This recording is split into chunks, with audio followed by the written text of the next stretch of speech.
we will be reciting, singing, in fact, the verse of ambrosial nectar to celebrate Buddha's birthday. And what we'll do is, I will recite the first line, and then ching, and then all of us will repeat that first line. And then another inkin, and all of us will do a seated prostration. The next line, same thing, I will do it, then all of you will do it. Ching, prostration. Third line, same thing, I will alone. Everyone together on the second repetition, and the fourth line, same thing, line by line. Then we will do the entire verse together. So all of us at the same time will recite, and the inkin, and we'll do seated prostration at the end of each line.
having poured ambrosial nectar over the Buddha, purified wisdom and virtuous merit gather here. The five defilements depart from all beings. Thus we all realize the pure Dharma body of the Buddha.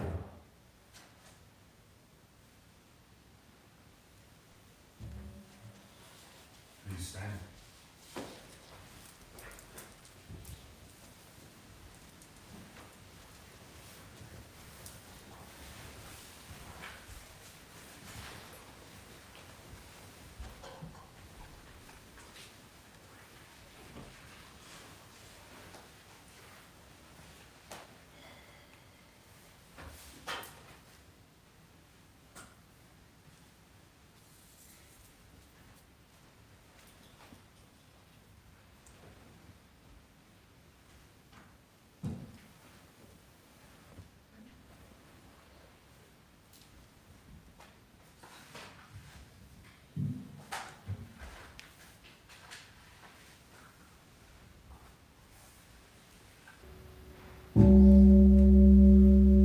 Namo Karatan no O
trace in India, yet his heart embraces the entire universe.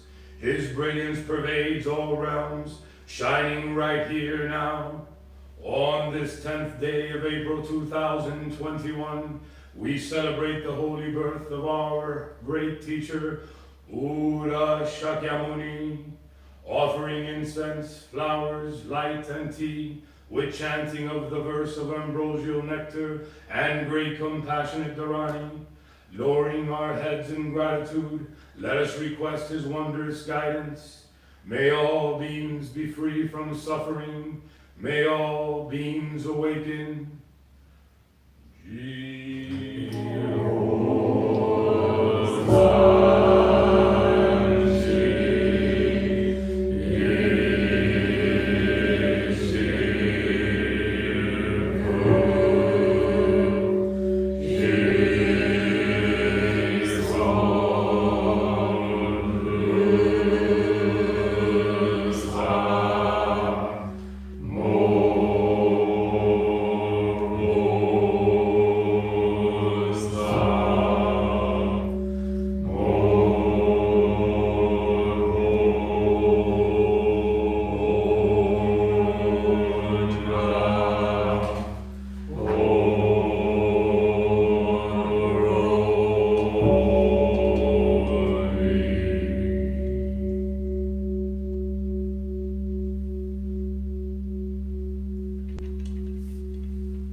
bright with endless dimension, universal life.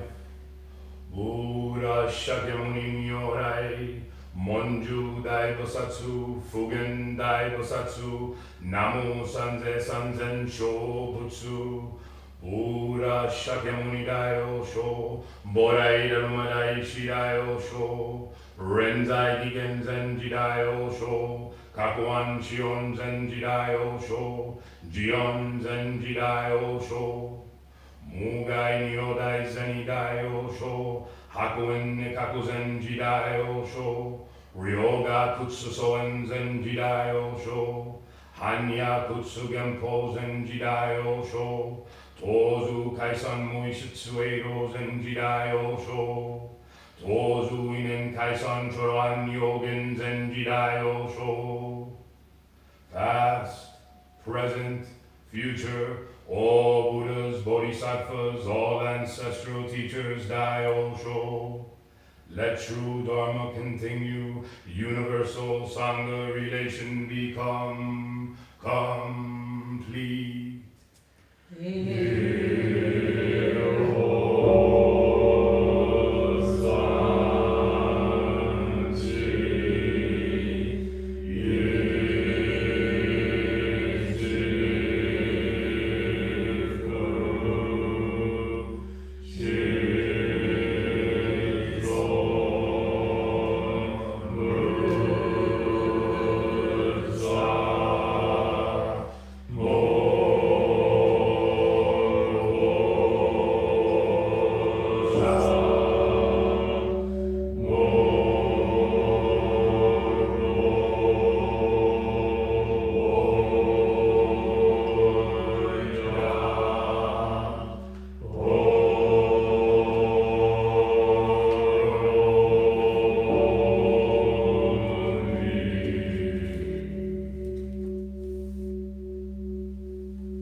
The Song of Zazen by Hakuen Ekaku Zenji. Sentient beings are fundamentally Buddhas. It is like ice and water. Apart from water, no ice can exist. Outside sentient beings, where do we find the Buddhas? Not knowing how near the truth is, we seek it far away. What a pity! We are like one who, in the midst of water, cries in thirst so imploringly. We are like the rich man's son, who wandered away among the poor. The reason why we transmigrate through the 6 worlds is that we are lost in the darkness of ignorance, going astray further and further in the darkness. When are we able to be free from birth and death? As for Zazen practice in the Mahayana, we have no words to praise it fully. The virtues of perfection, such as charity, morality, and the invocation of the Buddha's name, confession and ascetic discipline, and any other good deeds of merit, all these return into this. Even those who have practiced it for just one sitting will see all their harmful karma erased. Nowhere will they find deluded paths. The pure land will be near at hand.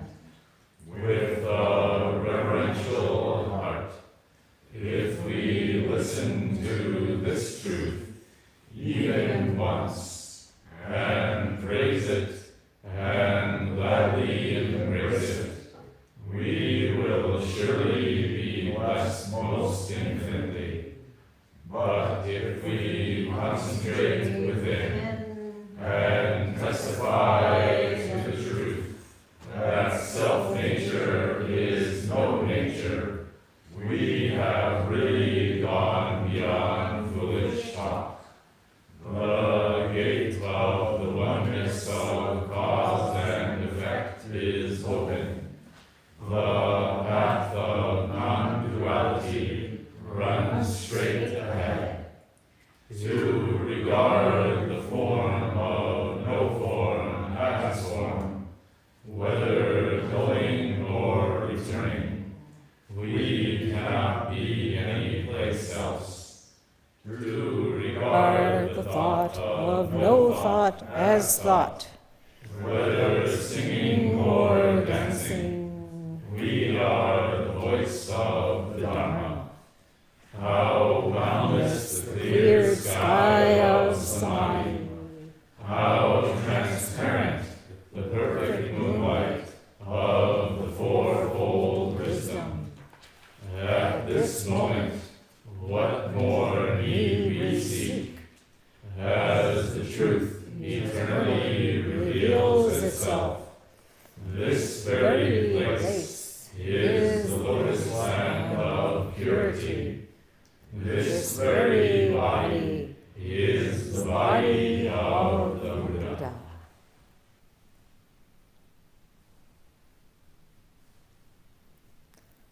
Buddha, at his birth, walked 7 steps firmly, looked to each of the 4 quarters of the earth, declaring both freedom and independence for humankind. He said, above the heavens, beneath the earth, I alone am the world-honored one. Ever since then, the wise recognize each person as master of the universe, while the unenlightened judge people by the color of their faces. Enlightenment has no concern with color, race, or wealth. How long will humans ignore the words of the baby Buddha and fight shamelessly over the yellow metal and selfish power? Hey!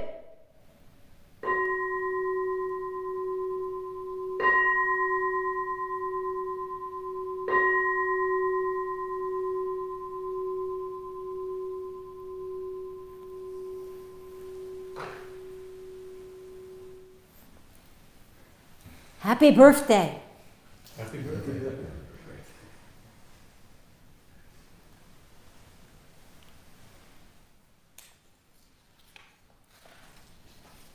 That verse that I just read was written by Nyogen Senzaki on April 13th, 1941.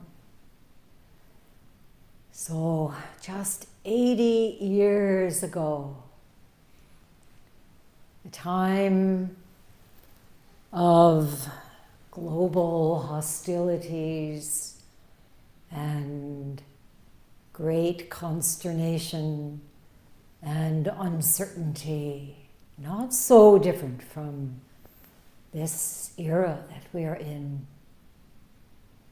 In 1942, he and all other Japanese were imprisoned by the American government, held in concentration camps for the duration of the war. Now again, it's a dangerous time. So much prejudice, racism, aggression against Asians in America.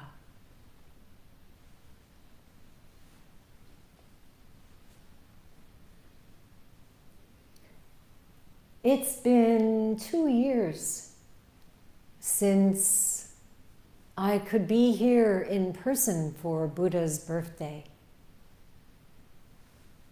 Bathing the baby Buddha in his flower pavilion and chanting with all of you residents at the newly opened spring kese at Dai Bosatsu Zendo, and with everyone all over the world on Zoom. This celebration of new birth and renewal,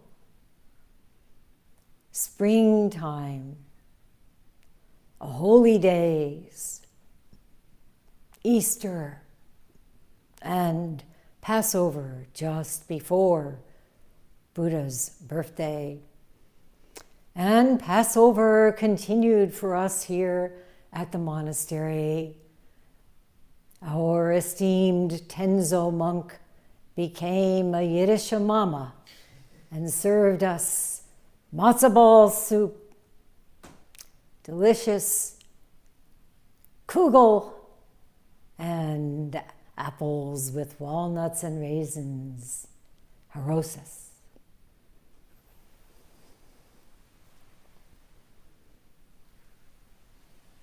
I did not see any matzo balls in the ozen tray, however.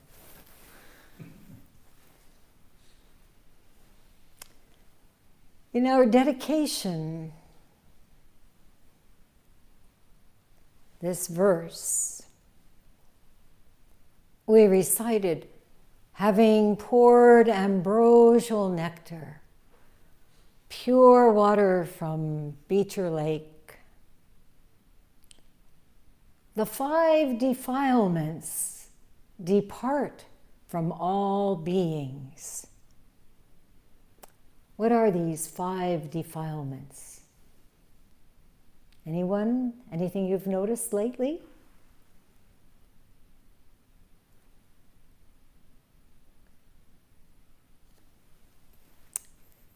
Well, in general, we could say mental states that cloud the mind, such as fear, forgetfulness, worry, animosity, self-loathing, and various forms of egocentricity. Very different, I might add, from what the baby Buddha said. I alone am the world-honored one. If your ears are filled with dualistic notions, you may think that is egocentricity.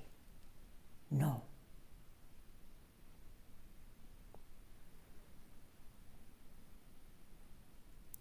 Principally, these defilements are none other than the 3 poisons, which are attachment, aversion, and ignorance.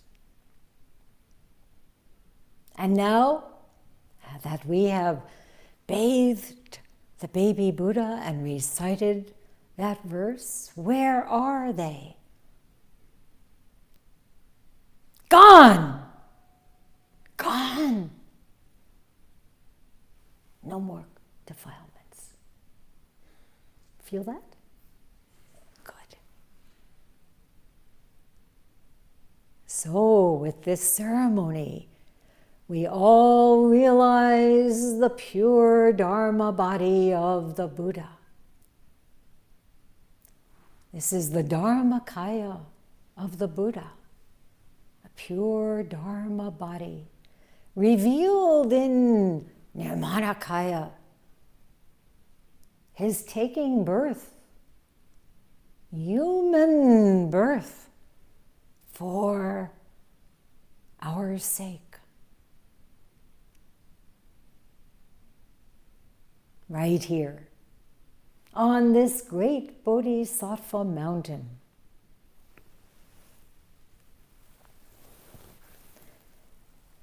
In like a dream, like a fantasy, Nyogen Senzaki tells us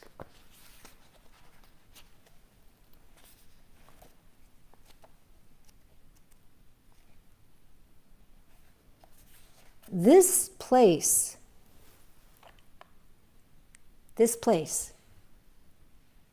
he was speaking about where he was, but let's regard it as this very place was established to be the birthplace of Buddha.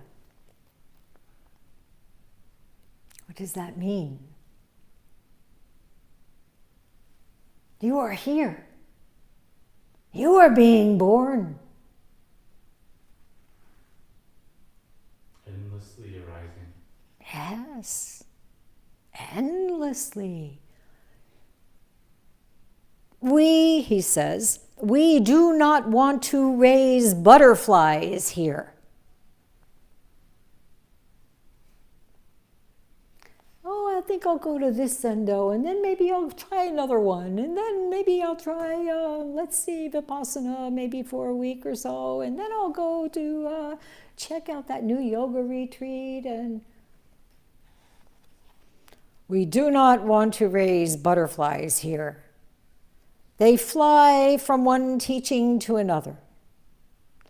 We do not want to have the children of asuras. They fight even in the stage of babyhood. We do not want to raise monkeys and parrots here. They simply imitate what they have seen and heard. The mentor garden, Nyogen Senzaki's Sangha, is the nursery only for baby Buddhas who love silence and who will express loving kindness without a word. If we do not warn each other and watch our steps, this flower pavilion may turn into a spiritual zoo filled with strange creatures. These creatures are born every minute, everywhere in the world. Look out! So wonderful taste of Nyogen Senzaki's teaching. And that's from a talk that he gave on April 11th, 1948, called Buddha's Birthday Celebration.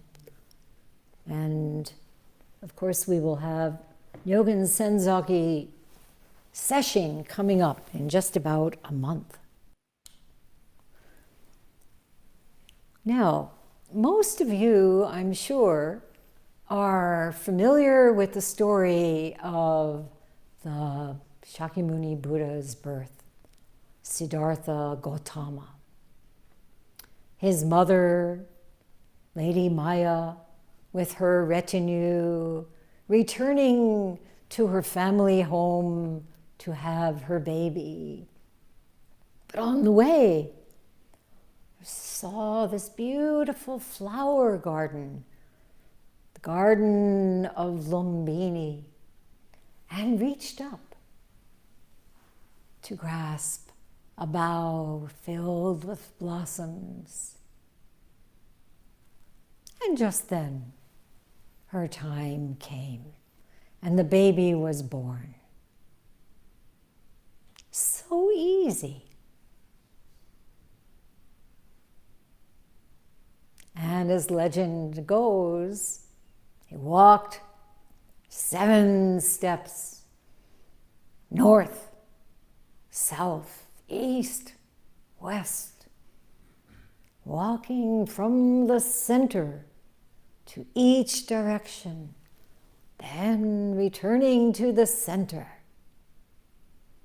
And there, what did he do? Somebody can stand up and show us?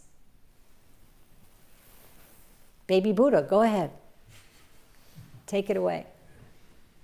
Yes, raising and pointing to the sky with one hand, pointing to the ground with the other, and declaring, I alone am the world on earth. above the heavens and below the earth. I alone am the world on earth. Yes. What does this mean? Above the heavens. How far above? Below the earth. How far down is that? What's left out? Anything? Anyone? Everything included, right? Not a single being is left out. Feeling the cosmos beyond boundaries, unlimited, inconceivable. And you know, before we're taught otherwise, each of us is born with this feeling. It may be difficult to remember, especially if you've had a good education. But each of us, coming from the formless realm,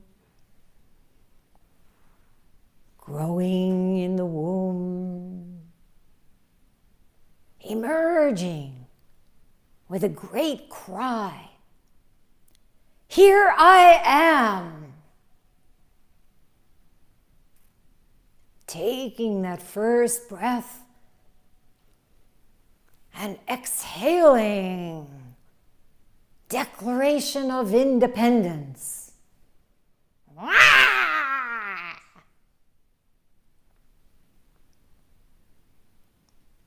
Shining alone and one with all. This fresh new being, each of us has done this. And the world has never again been the same. This may be a startling thing for you to think, wow, you mean my coming to this world has changed it forever? How could it not?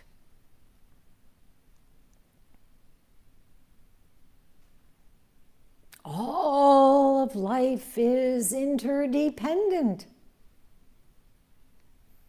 One exists only in relation to all other existence. There's no inherent separate self-existence. So at each moment, there is this dependent co-arising, as it's called in Buddhism, of all phenomena. You are born, therefore,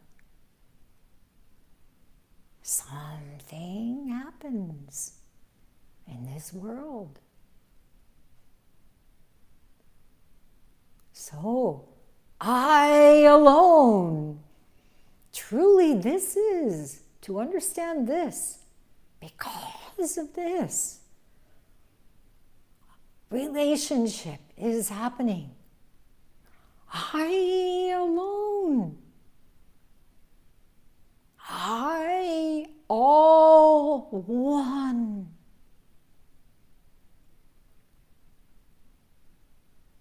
And surrounded by blossoms, this baby Buddha's great arrival happened around the year 563 before the Common Era.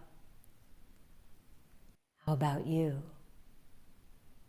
Some of us came in the midst of fierce rainstorms. Some of us in the tumbling autumn leaves. Some on a bright, shiny day like this. Others in the starlit night. Or maybe during thickly falling snow. But Shakyamuni was born and taught and died among the flowers. Soen Roshi has a very well-known haiku that I wanted to share with you. In his journal on April 8th, 1946, he wrote, "Today, Father Makshima has completed his great sacred mural, The Birth of Buddha." We have a mural by Father Makshima in the Beecher House. What is it? Anybody? What does it depict? It's going to tell my Buddha, but I don't remember what thing it is. That's the flower ceremony. Flower ceremony. The flower ceremony.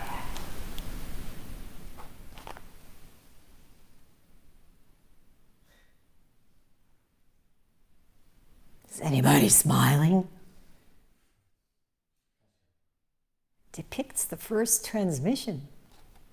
So we will see it soon as the Beecher House is being finished. Very soon it will be once again in view. Anyway, Soen Roshi was writing about his friend, Father Makshima, whom he brought here in the 70s. While secluded in St. Nicholas Cathedral in Tokyo, even throughout the air raids, he painted with every ounce of his being.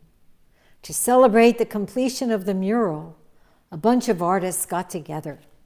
We had a great time chanting sutras, playing shakuhachi, and having tea ceremony until late at night. Even some American people join us, arriving in a jeep. Friends and enemies, one blossoming dream. And here's the haiku. Hana no yo no hana no yo naru hito bakari. All beings are flowers, blooming in a flowering universe.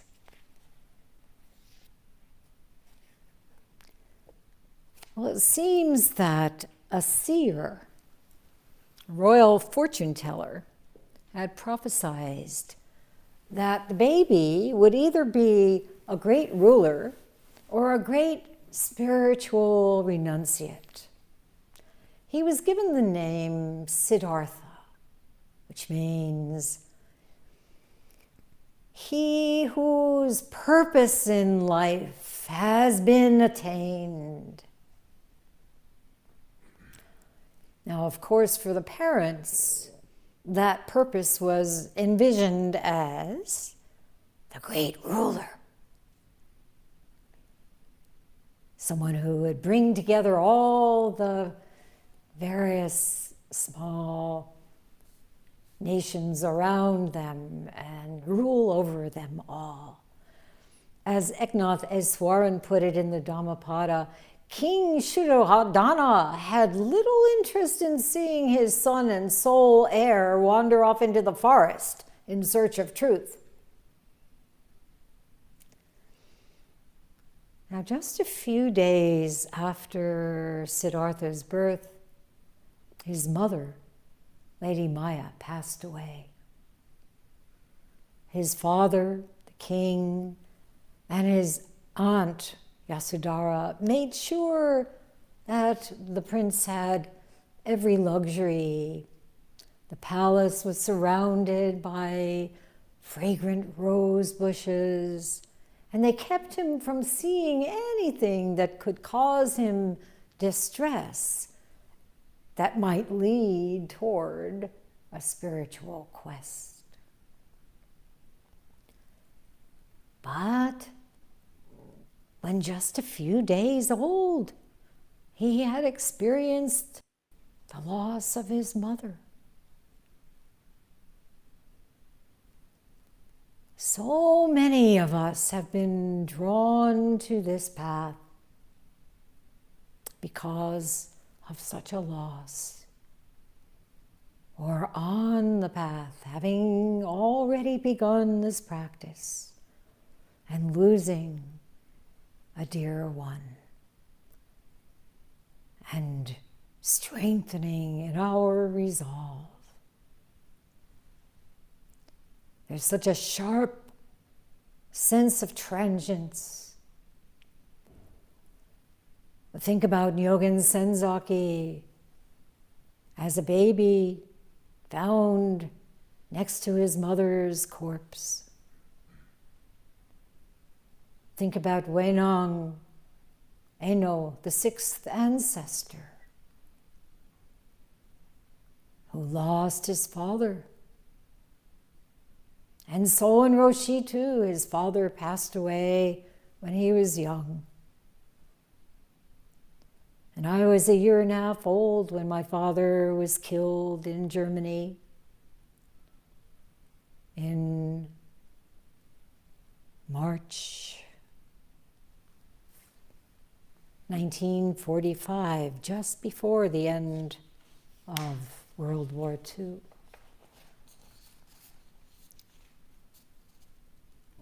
So as a child, Siddhartha was very deeply affected by what he saw around him, the deaths of insects, of birds, all beings of the earth.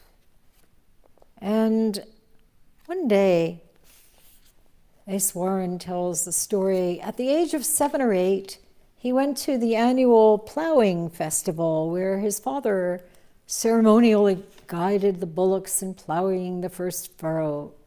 It was a long, stressful day, and when the boy grew sleepy, his father set him down to rest on a platform under a rose apple tree.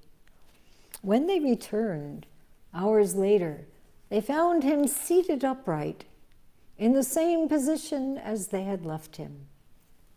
Disturbed by the ceaseless toil of the bullocks and plowmen and the plight of the tiny creatures who lost their homes and lives in the plowing, Siddhartha had become absorbed in reflection on the transience of life. In this profound absorption, he forgot himself and his surroundings completely, and a joy he had never known suffused his consciousness.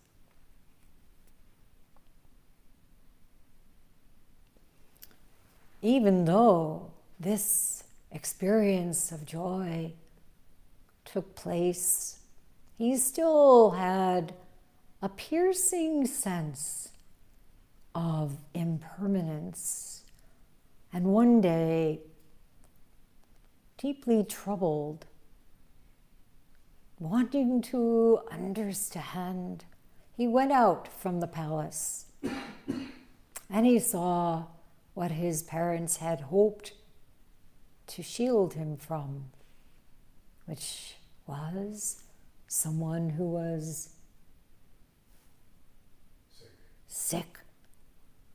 someone who was old,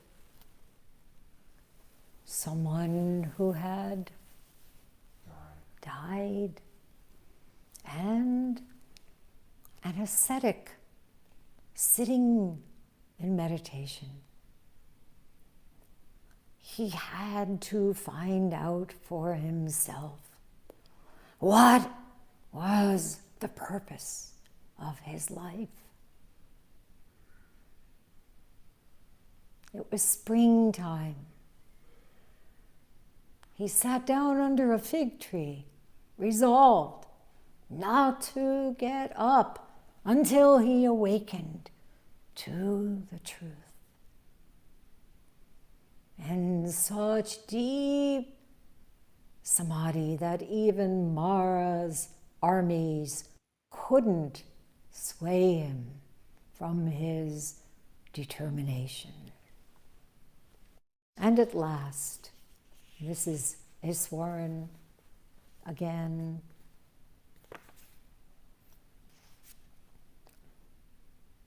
When dawn came, the tree under which he sat burst into bloom, and a fragrant spring breeze showered him with blossoms. He was no longer Siddhartha, the finite personality that had been born in Kapilavastu. He was the Buddha, he who is awake. He had found the way to that realm of being which decay and death can never touch, nirvana.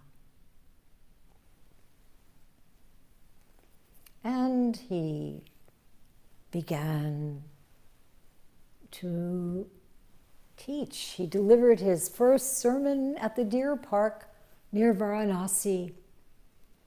And that first sermon, as we all well know, was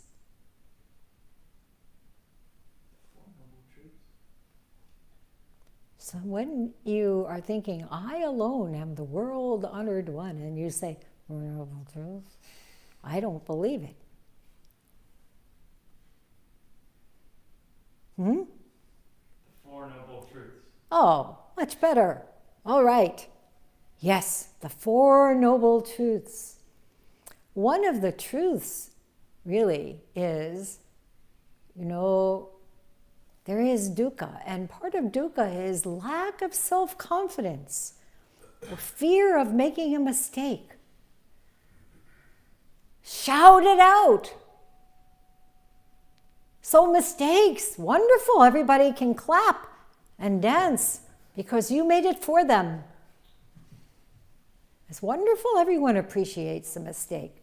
But if you're too frightened to say it out loud, then nobody can appreciate it. It's just like, oh yeah, right. You all know, right? Yeah, okay.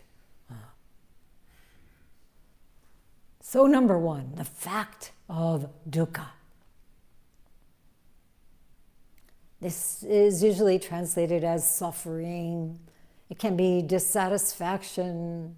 It can be awareness of impermanence when you're trying to hold on for dear life, wanting things to be otherwise, wanting to be able to speak clearly and feeling somehow oppressed by your own inner turmoil, whatever. We all have that. We all understand dukkha, yeah? Anybody here who is completely never having had dukkha and never will again? Probably not. I don't know, maybe? No, okay.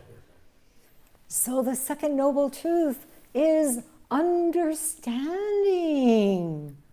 Why? What is the origin of dukkha? Look into it.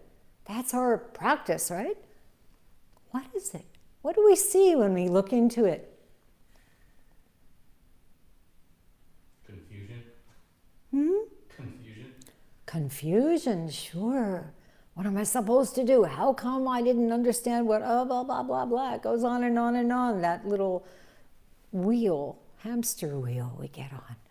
Selfish desires, fears and aversions, a kind of perpetual neediness, always trying to hold on to what we like and get rid of what we don't. So in a word, we might say this self, this belief in a separate self. Very different from self-confidence. So, 3, the third noble truth.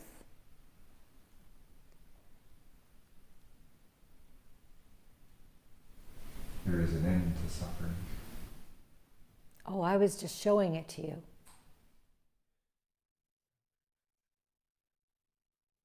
Cessation. Just shut up. Stop. Yes, there is an end. When we drop our preferences, our ideas, our views, our expectations, our assumptions, just sit down. Drop it. We enter into this lucid awareness, a state of calm abiding, sometimes it's put. Equanimity, regardless of circumstances. Or, to use Soen Roshi's favorite, okay. Just okay. And then the fourth noble truth, walking the talk. Living by the Eightfold Path. Right understanding, right purpose or intention, right speech, right action, right livelihood, right effort in training the mind, right attention, right meditation. That's our Zen life. It's so simple, right? We make it very complicated and therefore we get confused. Just so simple. Freedom within discipline. Usually we're raised to expect freedom outside of restrictions. But that simply brings suffering. You may or may not have noticed. So right within the causes and conditions of this present incarnation, we are free. So later Shakyamuni Buddha taught the assembly, said not a word, silently held out a flower as Father Makshima painted in the Beecher house. And no one responded except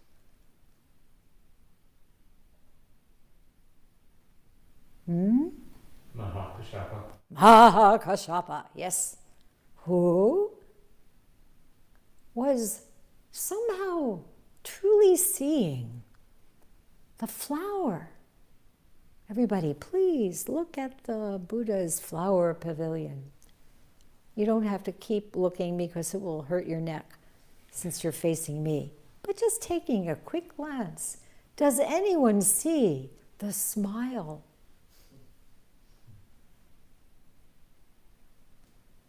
The flower smiled.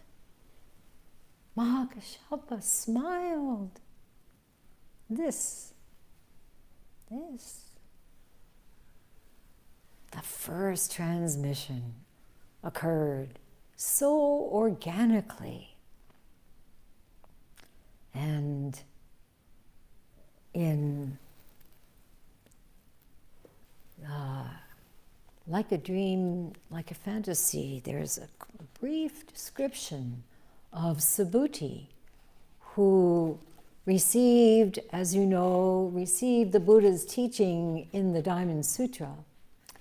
And here is a little story. He was able to understand the potency of emptiness, Nyogen Senzaki tells us. The viewpoint that nothing exists except in the relationship of subjectivity and objectivity. One day, Subhuti, in a mood of sublime emptiness, was sitting under a tree. Flowers began to fall about him. "We are praising you for your discourse on emptiness," the gods whispered to him. "But I have not spoken of emptiness," Subhuti said. "You have not spoken of emptiness. We have not heard of emptiness," responded the gods. "This is true emptiness." And blossoms showered upon Subhuti like rain. And then again, petals fell from the sky when Buddha Shakyamuni lived out this incarnation and passed into final nirvana. Petals of the rare Udambara, a type of fig tree. You know, all fig trees have invisible flowers. They are in the fruits. The seeds and the fruits are the flowers. But once every 3,000 years, the Udambara is said to give forth a flower. This rare flower. Shakyamuni Buddha said in the great Parinirvana Sutra, "The Buddha's appearance in the world is rare. The human form is difficult to attain, and directly having faith in the Buddha's birth is something also difficult. Being capable of patience is difficult. Attaining the human body is rare. Your meeting me must not be passed by in vain." So the Buddha is born. How rare it is. We recite this Dharma is rarely met with. And our own being born in this human form. In the Samyutta Nikaya Sutta, Buddha tells how difficult it is to attain human form. And I'm sure you remember this story. A blind 1,000-year-old turtle that only comes to the surface of the ocean once every 100 years just happens to push his head through a hole in a floating piece of wood. Rare.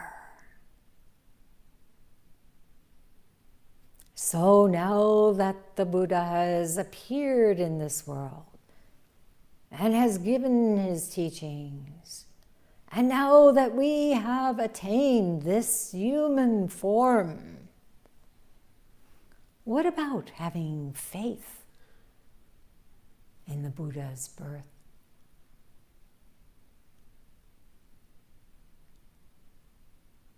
In our own birth as baby Buddhas? This is our task.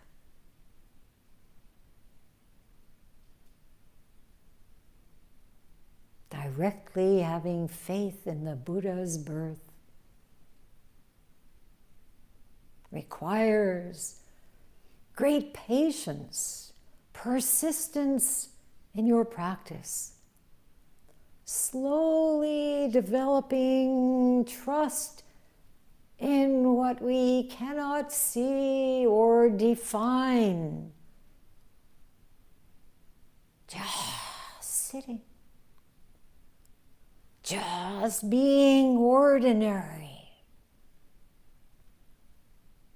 It happens. Someone asked me, I've been doing Mu a long time. Will I have a great breakthrough? Or will it just be sort of like the same thing forever? How wondrous to be forever. So sitting, standing, pointing to the heaven and earth, walking 7 steps, 7,000 steps. Some people wear those little bracelets that tell them how many steps they walk in a day. 7 steps, wonderful. This itself is nothing but faith in our own true nature. Independent, interdependent, step by step,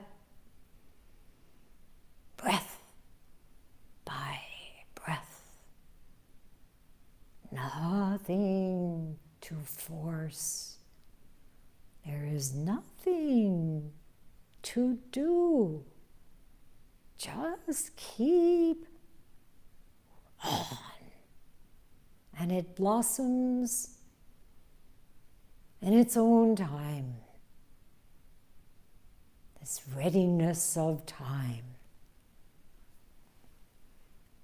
And how fortunate we are to be here. Those of us in person, those of us on Zoom, to be together in this grove of flowers. The other day, before we came, Andy and I were sitting on our porch for a few minutes in the sun, and he turned to me and he said, "It's nice to be here for another spring." We know how extraordinary that is today, more than a year after the lockdowns began, and mourning so many, and knowing that some didn't even see that first spring. And today in Doksan, hearing of yet another beloved Sangha member who is suffering from COVID.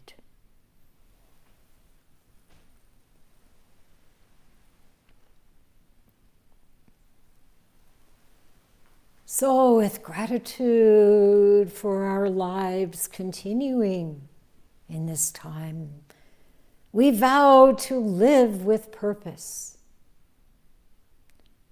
We take up the practice of Zen with renewed vigor and find a guide in the 10 ox-herding pictures, which I've been commenting on during this year of the iron ox.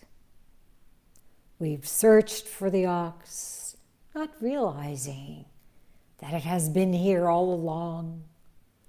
We've seen the traces of the ox with watchful attention, buoyed up by the discovery that it's close by. And today, celebrating Buddha's birthday, we are meeting the ox.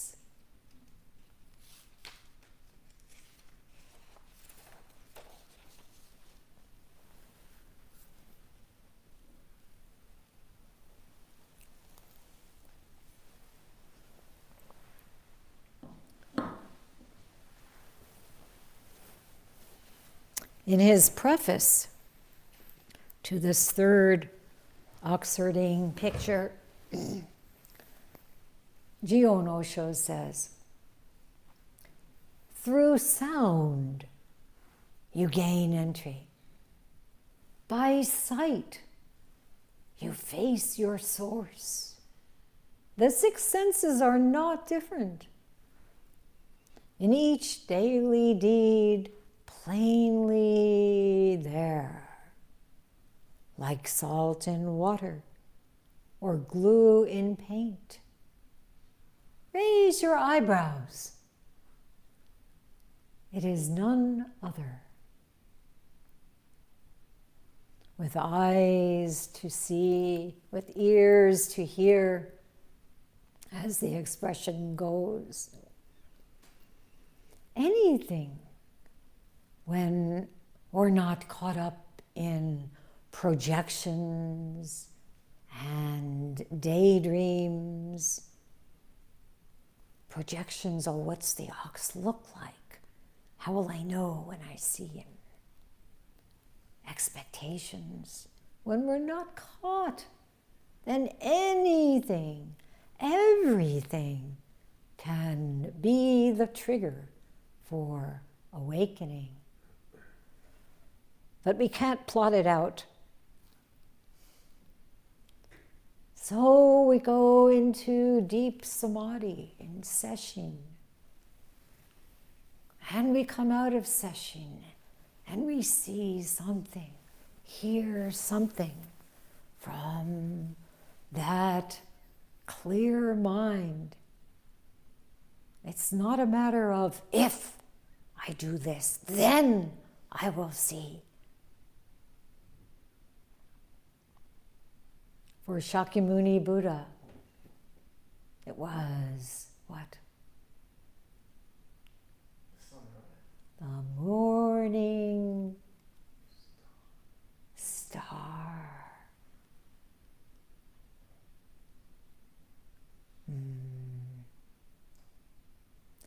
What about Hakuin Zenji? He heard the sound of the temple gong.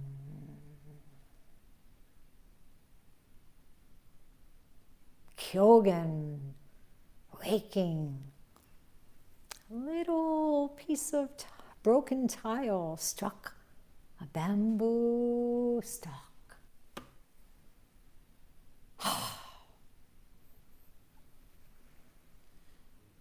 And what about the 16 bodhisattvas in the bath, as the koan in Hekigan Roko tells us? All of them awakened simultaneously at the touch of the water.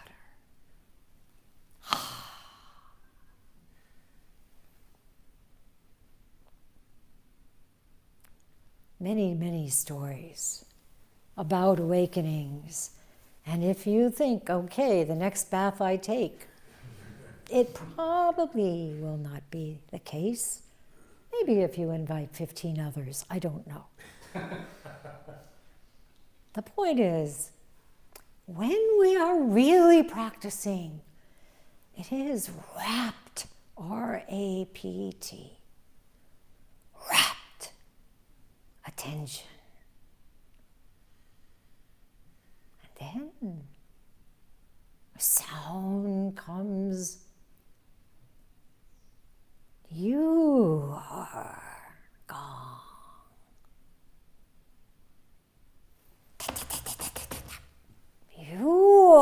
woodpecker.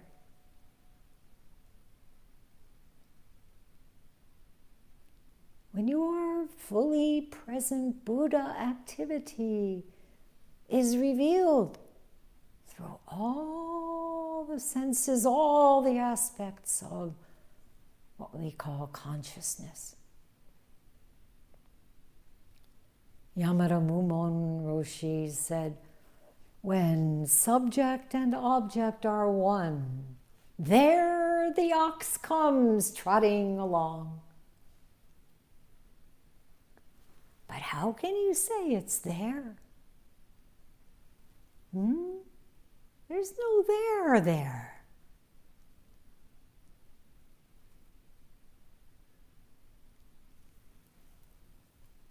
Jion Osho said, salt dissolves in water. It can't be seen. The glue in paint is also invisible. Just like the flowers of the figs, you have to wait quite a long time to see a blossom. Daio Kokushi's verse on Zen. Do you hear it?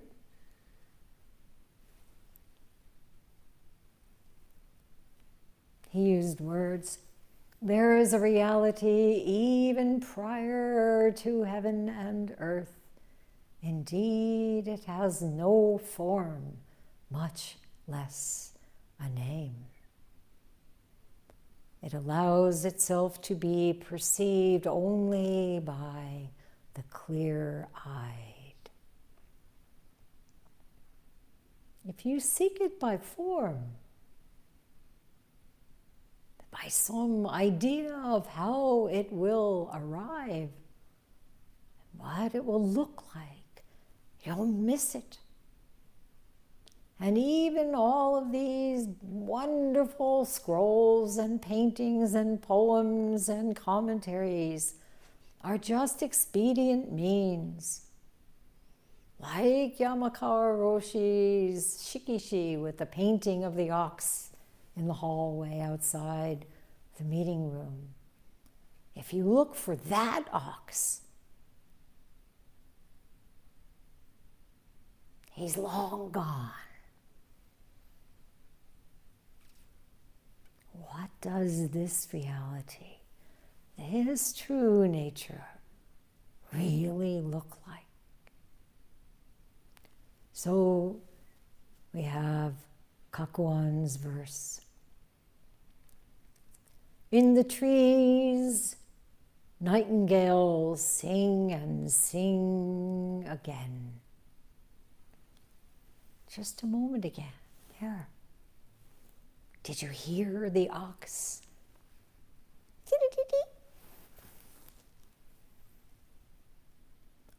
Sun warms the soft wind. Such a perfect description of our days here.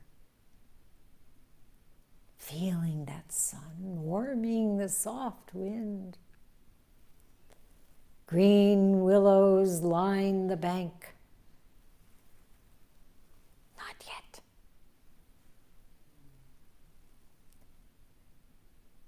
Here, there's nowhere left for it to hide. The baby Buddha is pointing. You, you, you, you. Its majestic head and horns no artist can draw. When you make nothing into something, that's mere description. That's just a two-dimensional, poor attempt. The living ox cannot be caught that way. So I want to encourage you to read Yogen Senzaki on the third ox herding picture. We don't have time for me to read the whole thing, but I will just give you the first and last paragraphs. As with receiving tea, so with self-realization. You hold your empty cup. You are ready, but you must wait for someone to pour the tea. Self-realization, or bumping squarely into your true self, usually involves a so-called karma relation, an uncanny coincidence, a trigger, a mysterious connection that can't be rationally explained in the same way.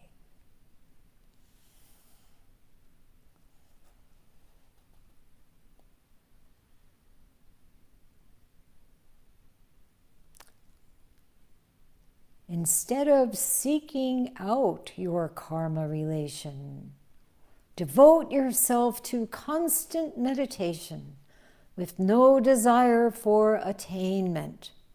Then the doors of the gateless gate will open for you by themselves.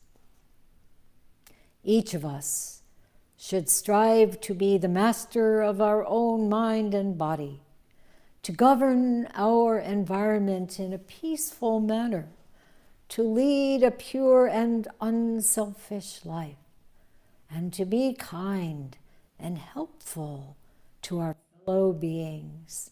These are our important tasks.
Om.